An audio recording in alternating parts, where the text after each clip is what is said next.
Well, this is a register-based nationwide study from Denmark, where we wanted to look at the persistence with dual antiplatelet therapy in patients with acute coronary syndrome. We know that the guidelines recommend at least 12 months period to dual antiplatelet therapy for all patients after acute coronary syndrome.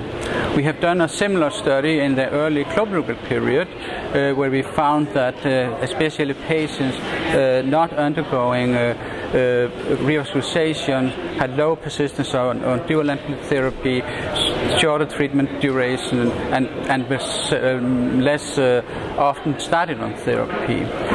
Now we have 3 different ATP receptor blocks available: clodipogrel, TRANSCRIPT, and antiplatelet.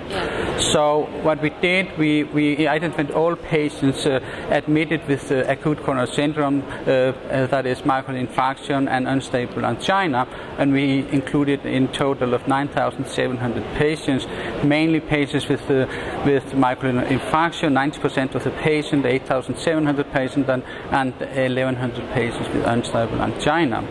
What we found that patients not undergoing revascularization were less seldom started on dual antiplatelet therapy, especially among patients with unstable angina. And in total, 30% of patients were not started on dual antiplatelet therapy. When we looked at the persistence, we found that approximately 30% of patients stopped dual antiplatelet therapy after the first 60 days of treatment, and especially among patients with not undergoing revascularization.